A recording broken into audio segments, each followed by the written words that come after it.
really like day 5. I think it's an interesting problem, and solving it correctly requires a little bit of carefulness that Judge is going to help out a lot with, because it's going to make it easy to write nice tests to make sure that all the mistakes we make are logic solving the problem instead of like dumb off by one errors while we're writing helpers. So the problem is not too complicated, but we're going to take each of these numbers and pass them through a series of transformations. And we start with 79, and this is a list of rules, and we'll look for a rule that matches. And each one specifies a range, these second two numbers. So this says, starting at 50, all numbers from 50 to 50 plus 48, they're going to be transformed by this rule. So 79 falls in here, and the transformation is that they're going to go from this range, 50 to 50 plus 48, to this other range, 52 plus to 52 plus 48. So essentially, it doesn't say it, but it's just asking us to add 2 to any number that falls in this range. So once we do that, we add 2, we have 81. Then we go down to here, and 81 doesn't fall into any of these ranges, so it just passes through unchanged. 81 looks like passes through unchanged again. And then we get here, and it falls in this range, and we subtract 7, and then we just keep going this until we get to the end. And then we do this for every number, and we just return the smallest final number. So let's parse it. Starting with a peg, slightly less redundant typing this time.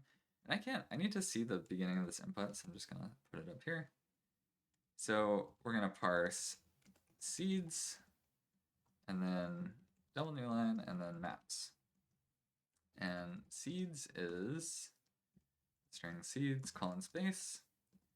And then it's sort of, I think, tempting to write like split on space and parse numbers, which I'm gonna make an alias, so I don't have to type that over and over. But that's, split is like fully greedy. It's gonna split the entire rest of the input on spaces. And then it's going to fail because it's not going to be able to parse every single substring.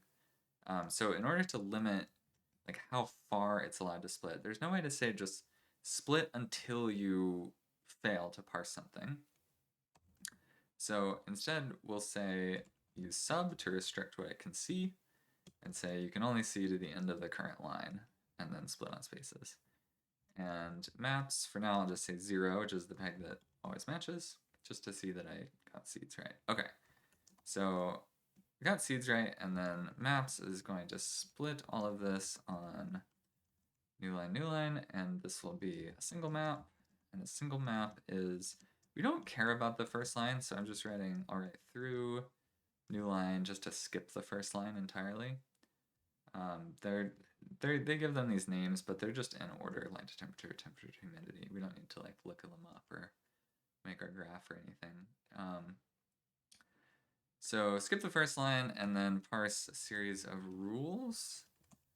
And rules is split into new lines. Each rule is 1 line long.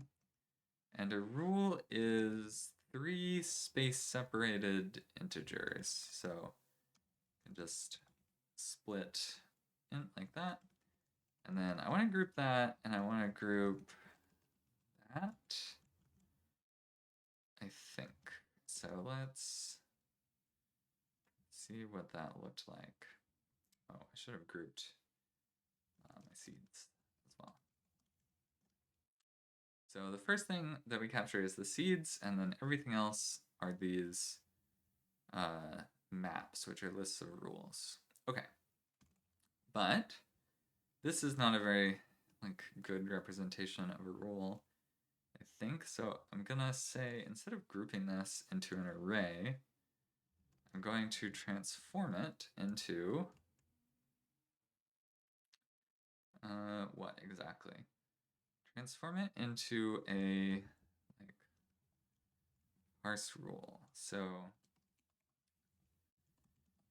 The order is a little bit weird, but this gives us destination, source, and length. And I'm going to parse it into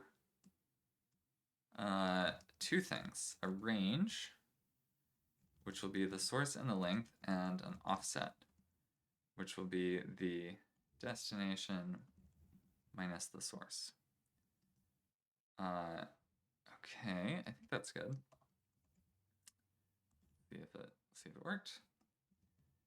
And I don't need to see you anymore. So offset minus 48 for those, and offset 2 for those. Okay, so I think that's good. And now what we want to do to actually solve the problem is take the input.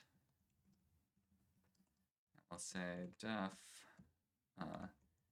seeds and rules are what we get when we match it.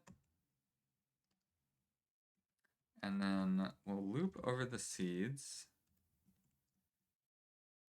And we'll then... Oh, did I group the map itself? Yes, I did. Okay. So these are really maps. So for each seed, we will loop.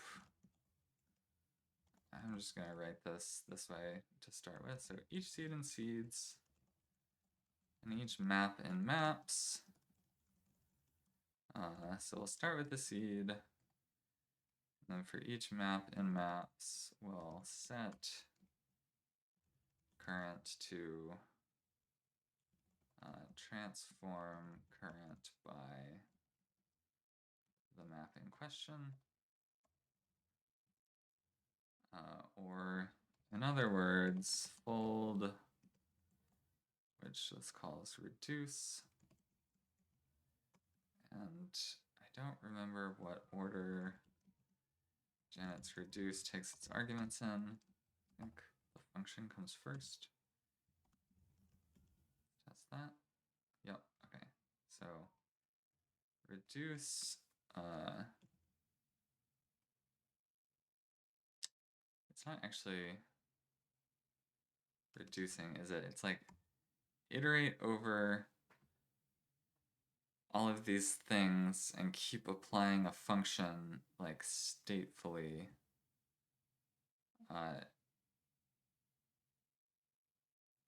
Okay, yeah, it's just a reduce. So I'm going to say transform, so we're going to take fun, seed, and map. Call, yeah, it's transform.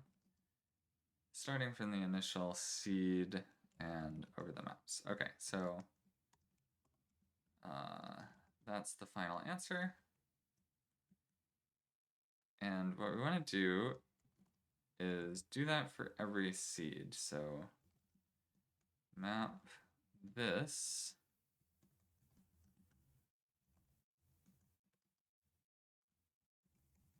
over each of the seeds, and then take the min of this. Or to use the full loop helper that we've been using almost this entire time, start with math infinity. Our reduction function is going to be min. We'll say seed in seeds, reduce, transform seed maps. Okay, I think that's the easiest way to write this. Okay, so let's actually write transform. So transform takes a seed and it takes a list of rules, which is what we define a map as. And a rule is going to be a range and an offset. So I want to find a element in this rule that gets mapped. So find takes a function, and I want to like transform. I'll call this map transform and rule transform seed. So basically, this is going to return the first non-nil thing that it finds by calling rule transform on each of the rules. And rule transform. Here we can unpack range, and offset. And this is just if range contains range seed, then plus seed offset, otherwise nil. And then this whole thing could get, could find nothing, so we'll add an or seed. And or is like the Janet null coalesce. There isn't an explicit only null coalesce, it's the false or null coalesce, but it'll work for us. So let's test each of these in sequence. So we'll say range 5, length 10, offset will be 1. Let's see if that worked. I think I have something where I still call this.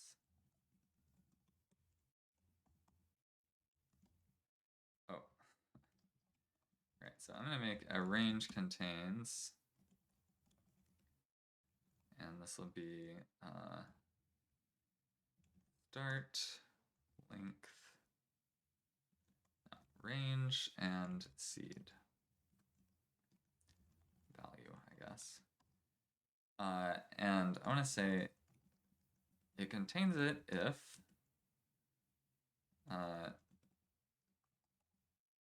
the value is greater than or equal to the minimum, and less than, I'll call this start in it. Okay. It's greater than or equal to the start and less than. So our range will be exclusive at the end, and range start. Start and length will just return start. Range end, start, and length will return the sum of them. And just for symmetry, I'll have a range length function. Okay. Now what are we looking at? Okay, so that worked correctly, and let's just check if it doesn't fall in. We get nil. Great. This will be map transform, and we'll give it both of these.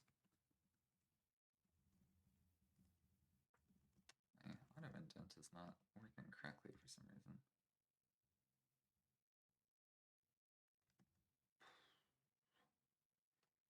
So I screwed this up in some way. I don't actually want find. So find is giving me the element in the original list that returns that returned truthy, but I actually want its transformation. And what I'm looking for is like map, I don't know, map opt or something, or filter map. And Janet has this function. I don't remember what it's called, so I'm gonna look in the Janet docs. And how do I find a function that I don't know the name of? I essentially want find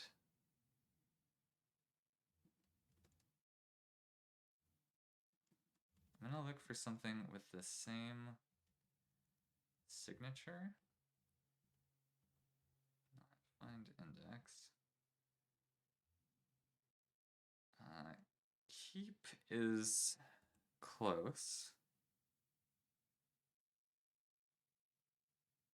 Sum. Does sum actually have the behavior I want? Let's see. Test sum. So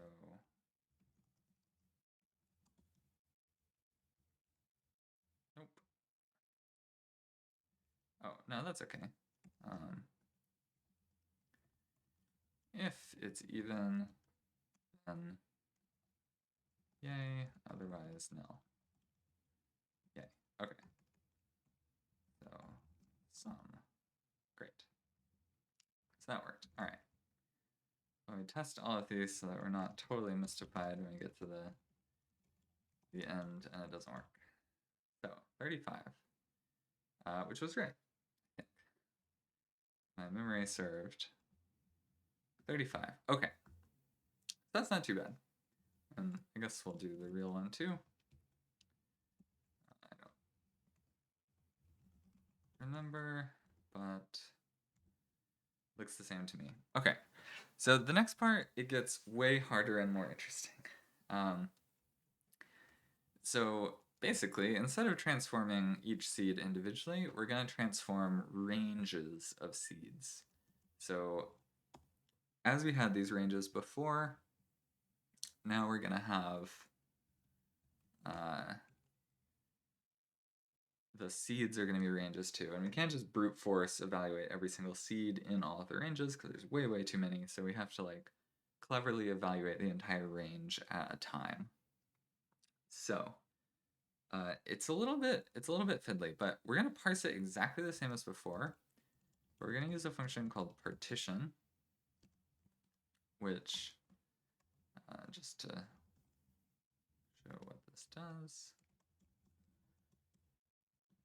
So this will break our seeds into ranges, into these tuples of length 2. And if I remember this right, 79 and 14 is the start and the length. Okay. So once we do that, we have to evaluate the range over all of the maps. And it's not, the range could like partially map or partially match, partially overlap. And we have to make sure that we handle like all of the different residues of it. So how do we do that? Here's, I think, what we're gonna do. So we need to make some functions for manipulating ranges, because in order to evaluate a single like map transform, let's just go ahead and copy, I think, rule transform and map transform. These will be new versions of these functions that take the what's the input range? And now what we have to do to transform, instead of like the range, say the range 10, 11, and 12. So this should transform us into the range 11, 12, 13. I know it doesn't, but it will in just a second. So what we're gonna do is write range intersect. So I think rule transform is going to not just return the transformed portion, but it could, if this like partially matched, like say that we had the numbers 10 through 20, well this is only the numbers 5 through 15, so the numbers 5 to 10 sort of come out untransformed. So we need a way to like just intersect this range with the matching range, and we'll get back the range that transforms, and then we also need a way to subtract two ranges, and that'll give us back like the untransformed ranges. And sort of interestingly, we then need to take the untransformed ranges and check them against any of the other rules. So our map transform won't just be a single pass to find the rule. We'll have to like keep calling rule transform on these like residues that we get. So let's write this function first. So intersecting two ranges, I'm going to say that this will return nil if the two ranges don't intersect. So we'll say the new start is just the min of range start A and range start B. And is that right? No, it's the max. The max of the starts and the min of the ends. I think that's right. And then we'll say range of start end, new start, new end. Oops. Okay. And just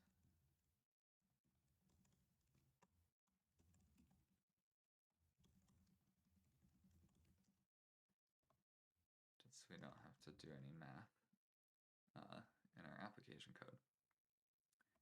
So let's test this, but I don't want to write like the sort of tests that I've been doing. I mean, we can, like range, intersect. So this should actually do, let's say, def when is minus n start, and if when is greater than or equal to 0, then return this range, otherwise return null.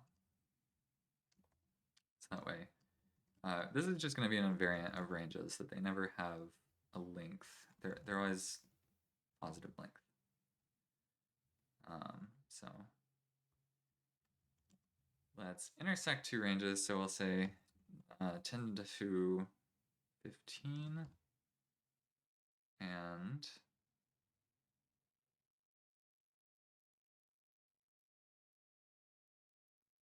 it's really 10 to 14. Sorry. Yes, off by 1 errors. 12 and up. So I expect this to give me 12, 13, and 14 in the intersection.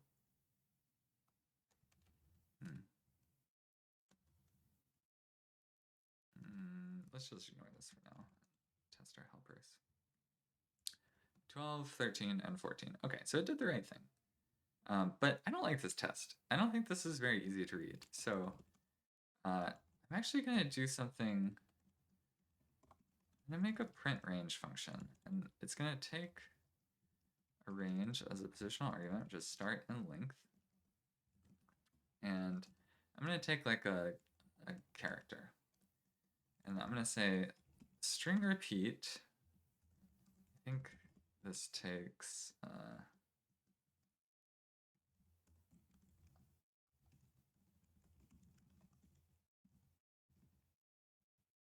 string repeat. Yeah, so it starts with a space, and then we'll get start copies of this. And I'm going to just print that, which is print with no new line.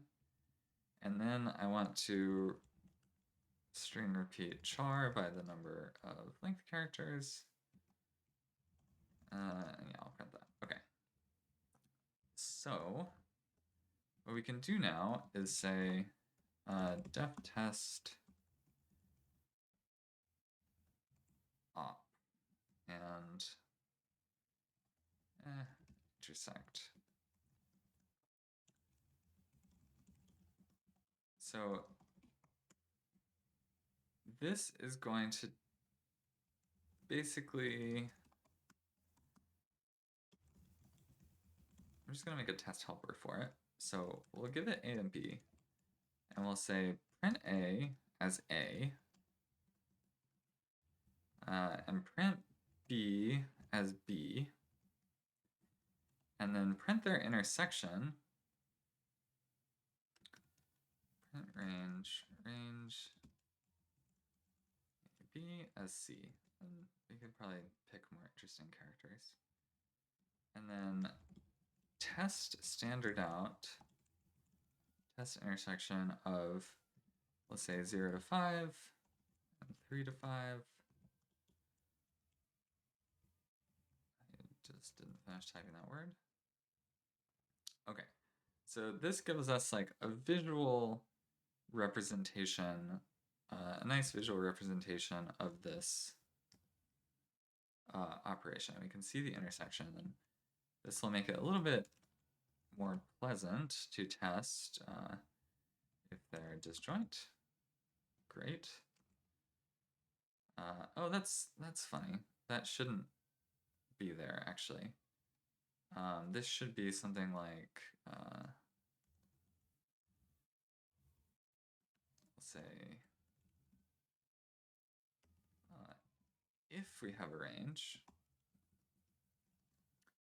then let start len be the range, and then we'll print this stuff out.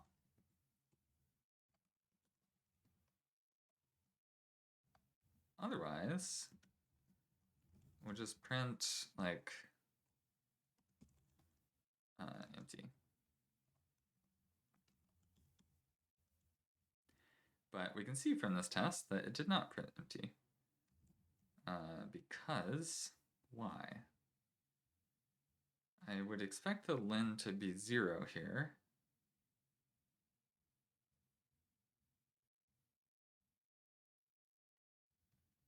Because, wow, I just wrote the wrong invariant. Great. Okay. So that is right. That's why I write tests. Get all these off by 1 errors out before we start writing them. And then just to make sure, like a totally disjoint range, also empty. Okay. So that's all well and good. And we can write this transformed rule now by taking the input range, and we'll say range intersect the input range with the rule range, and this will be like def transformed range.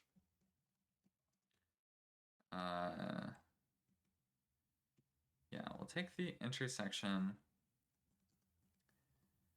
and unless it's nil, which it could be nil, we will transform it. So if let new range be this transformed range, then we'll say range offset the new range by the offset. Otherwise, this will just be nil.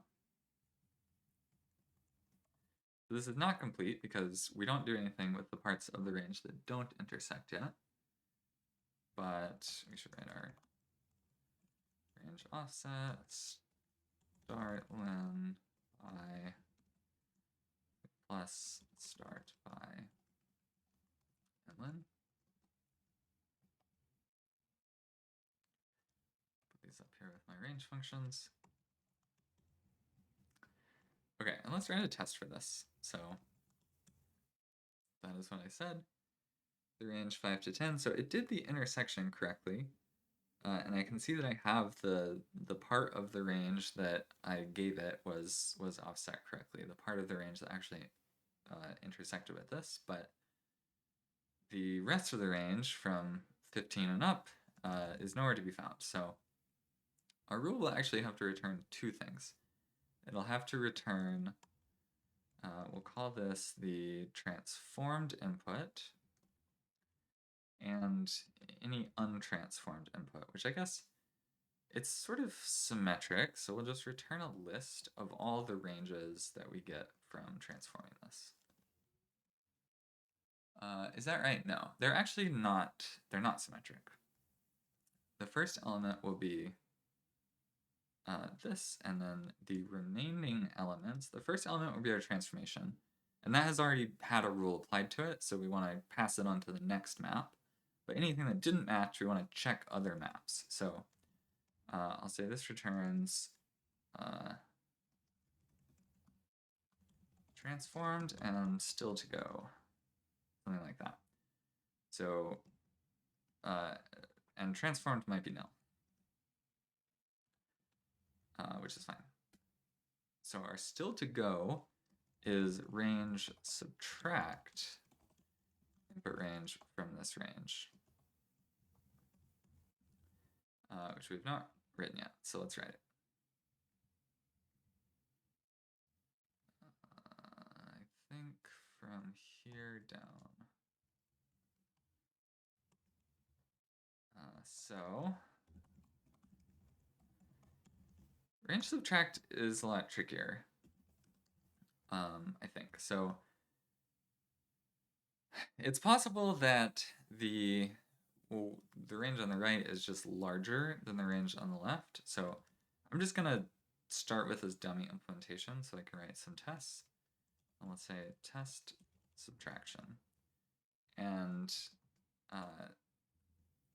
each range in, so this is going to return 0, 1, or 2 ranges, depending on what type of subtraction we have. So for each range in that, print range C. Okay. I think that's a good, and I'm just gonna fill out each of these examples.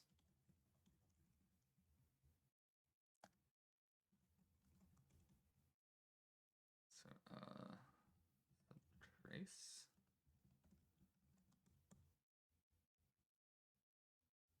Great.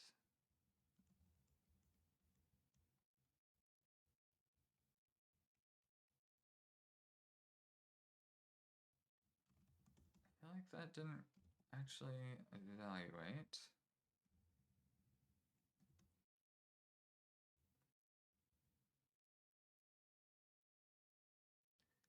Right. Okay, so right now it does nothing, and it returns just both, like it's completely nonsensical, but what we're gonna say is, I think we'll pretend that it's going to work, and we'll take everything to the left. Yeah, so there's multiple cases that we could handle. So there's this overlapping case, which is pretty easy. There's also the, just in case, the symmetric overlapping case, where they overlap but one is larger. That didn't update because I just broke my function. There's the case that they're disjoint.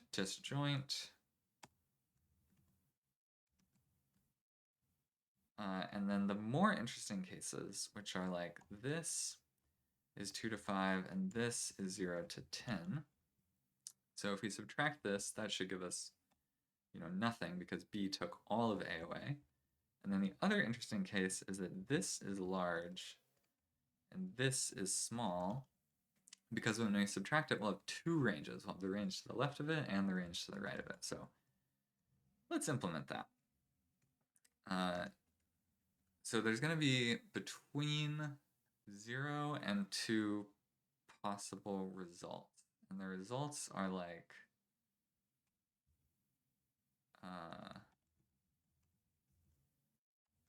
everything to the left of the intersection. No, that's not quite right.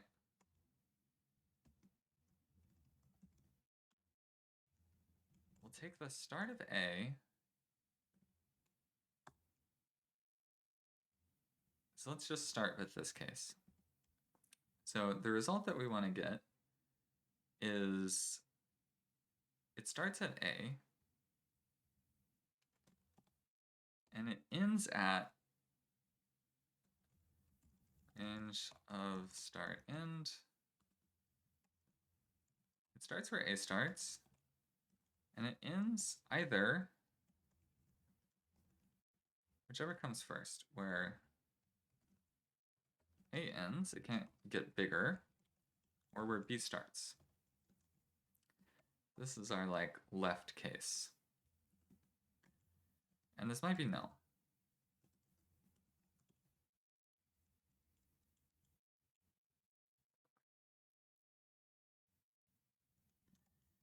And then we want also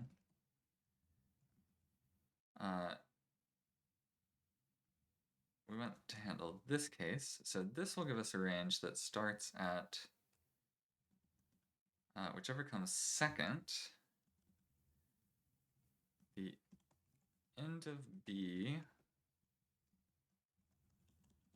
or the start of A, and it will end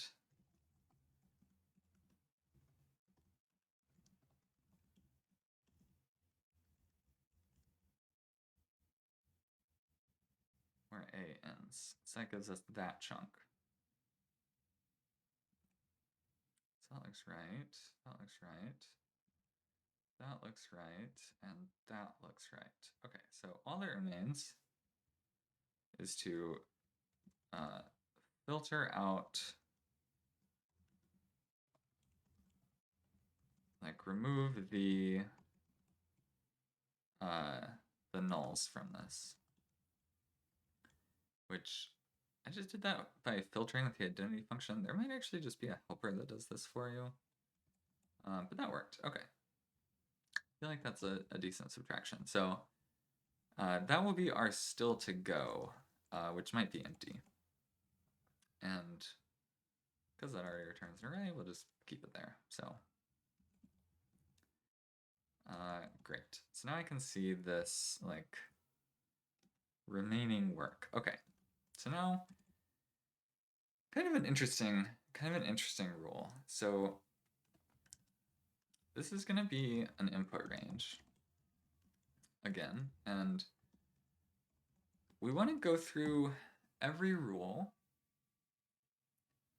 until we find one that matches. Well, actually,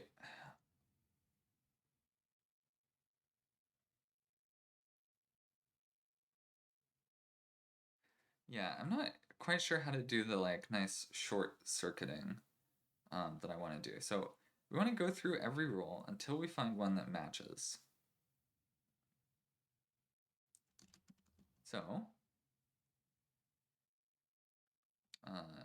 each rule and rules. But we're sort of producing more input as we go. So these are like ranges to check. And we start with just our input range. And we're basically going to say like, while this is empty, and pop things off of it. And we could write like a double-ended queue that would let us do that efficiently, but instead I'm just going to say each range and ranges to check. We're just going to append stuff to it. And for each of these things, I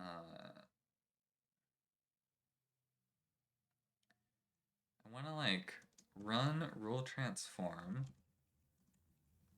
in rules. What I want to do is say like def transformed still to go is rule transform the range with this particular rule. And that'll give me my output, or one of my outputs, but I still need to handle all of these still to go. And if this doesn't match, I should have had a test for that, then my still to go will actually just be everything.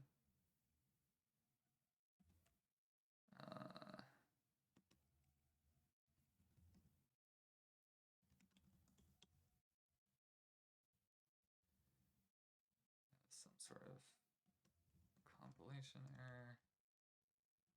So it will still be everything, which is fine. I can sort of like put it on for future parsing, but I don't actually want to do that. So I'm going to say if transformed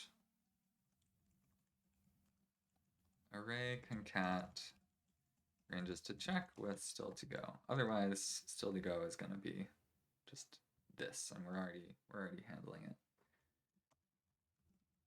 So if it's transformed, then add all of this, and then what I basically want to do is say break, like break out of the loop, and start on the next one. But Janet doesn't have a break like this.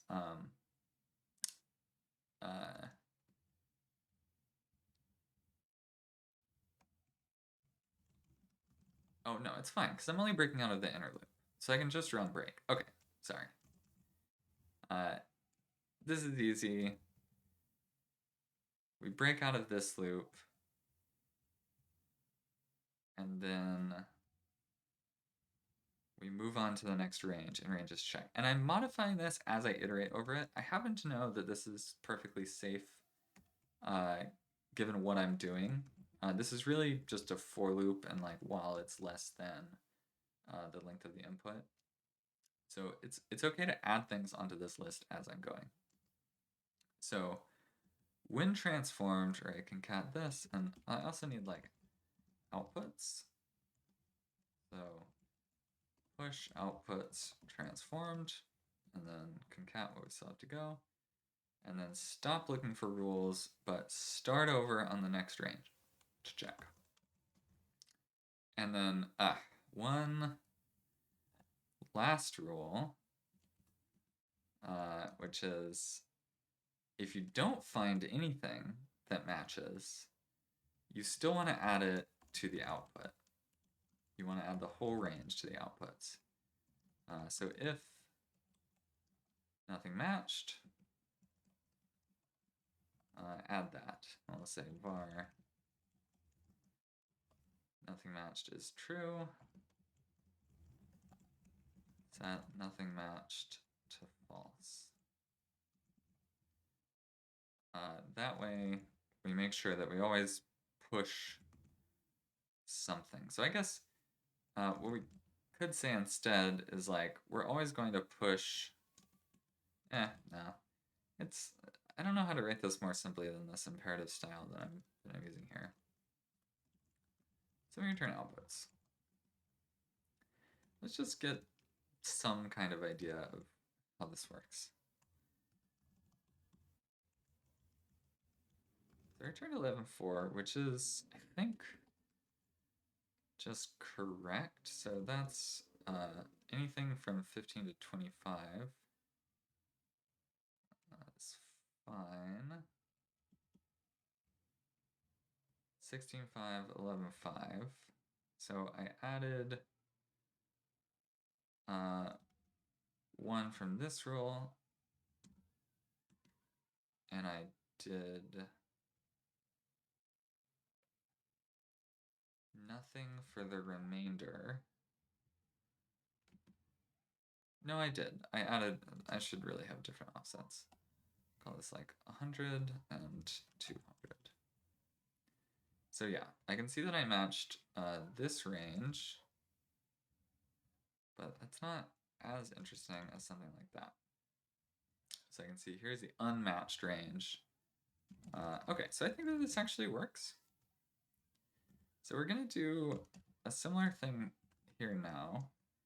We'll say def ranges are these partitions. And then we'll write the same rule that we wrote before, except we have like a set is our reduction.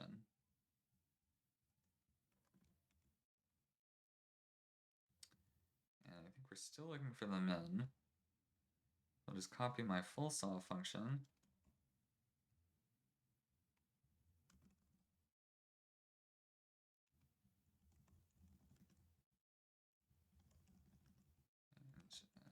Ranges.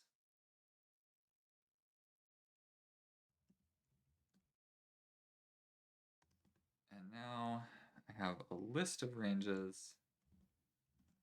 My function is actually going to be to map to concat map this over the input. It's not called concat map, it's called cat map. Map cat. I always use cat seek.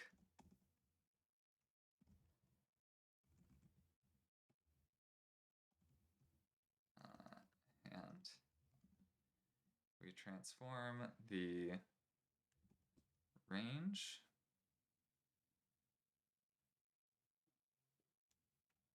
with the map. I've like confused myself with all of these anonymous arguments to the point that this is not actually useful.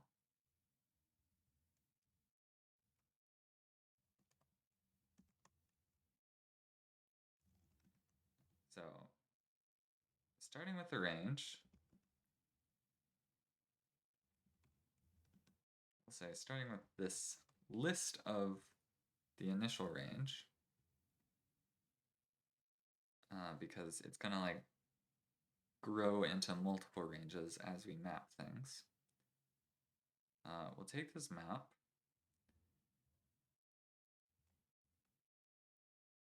and I'm going to write it as explicit function so I can name these arguments.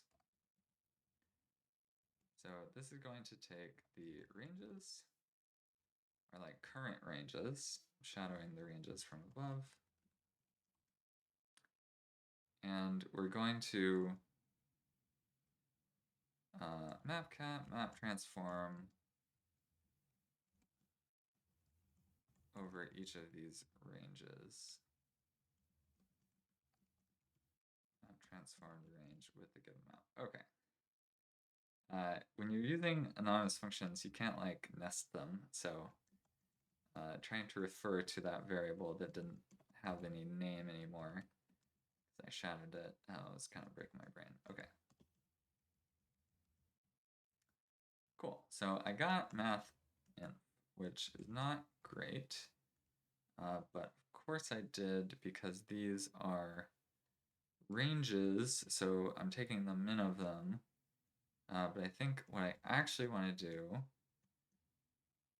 after I reduce this, so I'm ending up with like a list of lists. So just gonna write this as a cat seek range and ranges, and that's gonna give me all of these ranges. And then I'm just gonna take the min of that. So my fold loop doesn't really have a way to like fold min of, okay.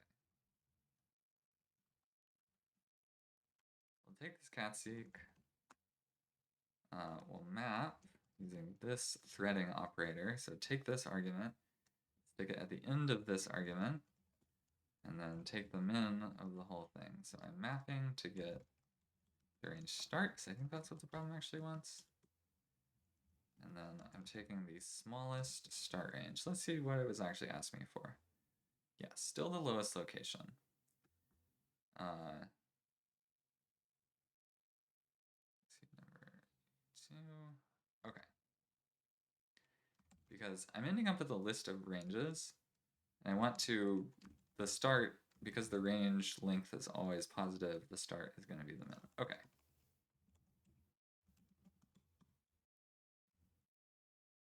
Okay.